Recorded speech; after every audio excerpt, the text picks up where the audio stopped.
But I don't think Packers GM Brian Gutekunst is getting nearly enough credit for the guts it took to draft a quarterback to replace four-time MVP Aaron Rodgers, then to get rid of Rodgers and plunge with Jordan Love. Remember, Love wasn't exactly flying up draft boards, yet Gutekunst traded a fourth-round pick to move up 4 spots from 30 to 26 late in the first round to take Love out of Utah State. So Love obviously had to wait 3 years, but the Packers finally said enough to Rodgers and, of course, traded him to the Jets. Look at Jordan Love now. So, Keyshawn, how impressive was this maneuver by Gutekunst and the Packers? Well, which part, though, Skip? I mean, are we talking about the maneuver to get him? To potentially risk alienating, offending Aaron, well, which they did. They did do that. So yeah. I would say when Ron Wolf was the general manager of Green Bay Packers, Ron Wolf has always felt that you needed to draft a quarterback every single year, despite having a starter, no matter what round. Just the depth. You need them because that's a premium. Yeah. You can't worry about Aaron Rodgers' feelings at all in drafting Jordan Love. Yes, Jordy Nelson left and Devontae Adams was there, and he felt he needed possibly something else to help them get over the hump. Yep. The front office said, no, we need to find a quarterback that at some point in time, if anything goes wrong with you, injury, whatever the case is, he will be ready to step in and give us a Band-Aid for a short period of time. Yep. They didn't draft Jordan Love with the mindset of immediately replacing Aaron Rodgers. That was manufactured through all the media hype and stuff. You're not going to replace a dude that at the time they drafted him, I believe, was a 2 or 3 time MVP at the time that they drafted him, to replace him immediately. It was going to be over time. Yep. The same thing they did when they drafted him and they had Brett Favre. At some point, they're going to move on from you. It's an assembly line in the National Football League. Yep. Somebody gets on, somebody gets off, and they go right around. So at some point in time, it's going to be your time to get off. I think it was a smart decision on their part to go and get a guy that they looked at and said, well, if we draft a quarterback the following year, this kid here is better than the guys that we've already pre-evaluated. So let's give a 4th-round pickup to move up and get him rather than think he's going to land in our laps in the 2nd or 3rd round. Correct. When that couldn't happen. Yep. He sits behind Aaron Rodgers. The world explodes because they move on from Aaron Rodgers, and now all of a sudden everybody says he's not ready. Oh, my God, he can't play. All of the little stuff coming out of Green Bay about his ability, when clearly, if you were paying attention and you really watch football and you watch his development, the little bit of time that he did play, you could see in the Kansas City game, I remember saying, he dropped back and threw 1 or 2 passes. I mean, that dude can play football. Why are they tripping? Agreed. That's just 1 or 2 plays. That's not a 16, 17-game season. Agreed. Over time. Yep. This is his rookie season. I understand he's been in the league, but this is his first time as a starting quarterback. So, therefore, he's a rookie to me. He's a first-time starter, rookie quarterback, has never played 17 straight games in his career in the National Football League. But he learned in a lot of his throws, especially against the Dallas Cowboys, and I really, because it was a Dallas Cowboys game and I'm intense watching it with Michael, I'm really watching all sorts of things. And if you took his jersey off and you put 12 on him and you didn't look at the color of his skin and he just threw the football, you would be like, well, that's Aaron Rodgers. Bingo. You would literally sit there and go, well, that's... literally say that was Aaron Rodgers. That's Aaron Rodgers throwing those balls. Look at him off his back foot. Look at the side throw. That's Aaron Rodgers. The play action, fake, the ball in the belly, the half roll, throwback plays, the Romeo Dobbs, looks like Aaron Rodgers. So I think they got it right. I think he's there to stay. Now, is he going to be a 4-time MVP? I don't think so. That's hard to forecast. Is he going to win a Super Bowl? I don't know. That's hard to forecast. They certainly hope that's the case, okay? They hope that's the case. He's headed in the right direction. He's certainly headed in the right direction. But I don't know that he'll turn out to be Aaron Rodgers. But he's headed in the right direction. I think he's barreling down the road in the right direction. He's in the right direction. I think he's on the way to greatness. And I don't say that very often, but I just love everything I've seen about him from the start. And I defended him here on this show a couple times because even in the games he did not play well, he got better as the game wore on. He was always better, even when they lost at home to Detroit on that Thursday night before we were in Boulder, Colorado to see Dion in Colorado.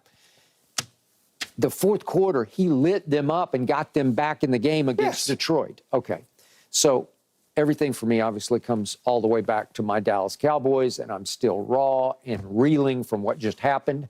So I look at what they did, and you ask me again and again, how are you going to replace Dak? Well, the better question would have been at this point, how are you going to replace Aaron freaking Rodgers? Because he was a four-time MVP, and yet they were getting their bellies full of him in Green Bay because he's difficult to live with, as you know. And he was alienating a lot of people in the locker room and in the front office.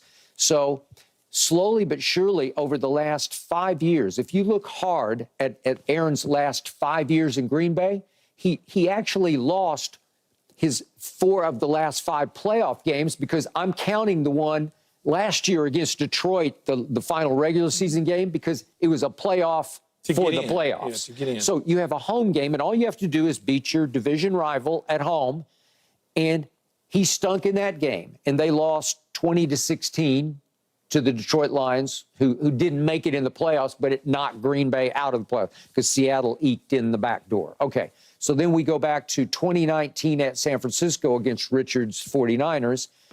Aaron stunk in that game. He had a QBR of 23, that scale of 0 to 100, and they got wiped out in that game. And then remember the Tampa Bay home game. They're the 1 seed, and they got it's Aaron's first ever. Tom Brady got him. Yeah, he got him, but Aaron played pretty well in that game until it was 1st and goal at the 8 late in the game. Probably should have ran it in. He probably should have run. And he misfires 3 straight times. He tried to force to Devontae at the goal line twice when he was like triple covered, and it just didn't work. He airmailed Lazard, I think, on the first throw. So my point was that wasn't very good. And then they had the 1 seed again. It was very cold. But remember, Jimmy G in San Francisco went in there in their first home Jimmy G game. made 1 or 2 throws. And that was all that it took, and it was 13-10 visiting team.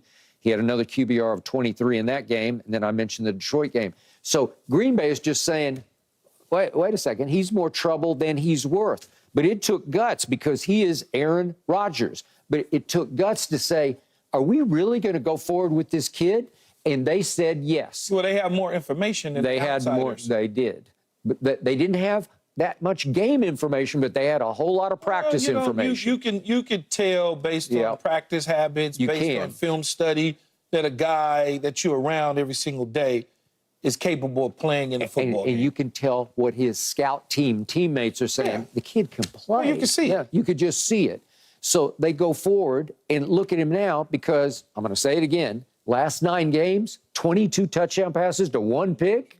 I mean, that's a body of work to me. Yeah. That's not 2 or 3 blip games, right? Absolutely. It's not, I hit a hot streak. That looks credible to me. And all of a sudden, you're talking, you just said it.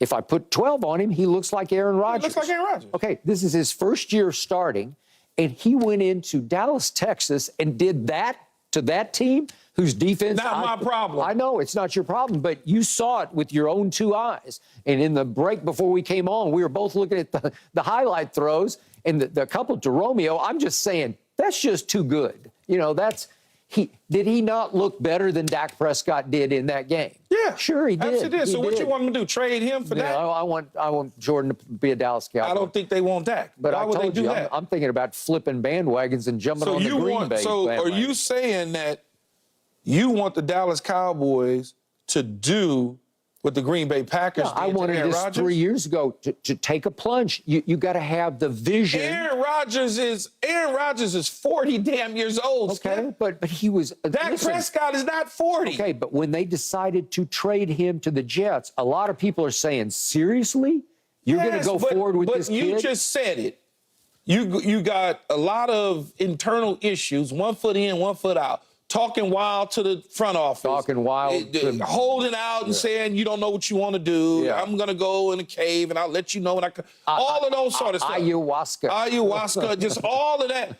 At some point, you wear out your welcome. You do. Dak Prescott has not worn out his welcome in my eyes to the Dallas Cowboys. He never will. On top of that, they acquired Trey Lance. Just in case 3 years from now, they need to go in another direction or whatever the case is. I'm glad you brought him up. It's not today. You know, there was a reason that Kyle and Mike Shanahan decided to trade 3 first-round picks, what was it, a second and a third, to trade up for Trey Lance? Yes, because they thought he would be good for what they wanted to do. Are we saying they were dead wrong? In their eyes, they were wrong. In their eyes. Yeah, but somebody fell out of heaven into their lap just the way Brady fell into Belichick. Who? Kid named Brock Purdy, the last pick in the draft. I get he's playing well, but when they drafted Trey Lance, and they traded all those picks to go up and get him, they thought he was going to be the answer. Okay. And then they realized he doesn't give us what we're looking for, and they draft Brock Purdy as Mr. Irrelevant, who gave them something, so they moved on from a mistake. They moved on from a mistake. They made a mistake. So you think they made a big mistake? For what they want to do with Trey Lance, they made a big mistake. Okay. For what they wanted to do with Trey Lance, they made a huge mistake. Are you saying Trey Lance can't play in the NFL? That's not what I'm saying, Skip. I'm saying for San Francisco, the 49ers, and Kyle Shanahan and John Lynch and company, Trey Lance doesn't fit what they want to do. They thought he would. They said no. Could he fit what we want to do? He might be able to. He might. He might be able to do it for you, Atlanta, any of these teams that's looking for quarterbacks. He may be able to do it for New Orleans. You don't know, but he didn't do it for San Francisco. So what they said is we're getting rid of our mistake. We're going to get rid of our mistake the same way. Well, they had a plan B because they're not getting rid of him. Their plan B worked out. Did it? As of right now, it worked out, which is they're in the playoffs. They got the #1 seed, and they're moving forward. They were the NFC Championship game with the plan B from a year ago. Now you say, well, is that the furthest they're going to go? Can they win it all with Brock Purdy? And if they win it all with Brock Purdy, then they're right about the move. Okay, who's the better quarterback, Jordan Love or Brock Purdy? Who would you take going forward? Who would I take? Where am I at? Anywhere, just in a vacuum. I'm going to take, me personally, probably going to take Jordan Love. I'm taking Jordan Love. And that's because I think Jordan Love is a better athlete. I do too. And has more tools than Brock Purdy, but doesn't mean Brock Purdy's not good for the 49ers. Yeah. But I don't know that Brock Purdy's transfers to everybody's systems and what they want to do. I just don't know. But I think Jordan Love could. You know what? I think the 49ers are going to have to bring their A game to win this game. That's what I think. Yeah. You don't think so? You think it's a rout? I don't know that it'll be a rout. They're going to be in a dogfight. Richard almost had me feeling like I need to pick the Green Bay Packers yesterday when he was talking kind of wild. He was. You know, talking wild as Richard does with all his ex-teams. But I don't know. I don't know. We'll see. I mean, we got to tomorrow to make that decision. I'm starting to lean Green Bay. I'm becoming a Packer fan. Forgive me, Wayne. I can't help myself. You want to lean Green Bay because what San Francisco did to y'all. I get it. That is a fact. I need Green Bay to go win the Super Bowl like scoring 48 on Baltimore, and then it would take some of the shame out. But they beat the dog out of y'all, too.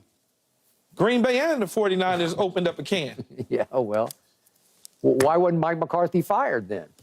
So here's the question. Can you ever see McCarthy and Dak winning a Super Bowl together in Dallas?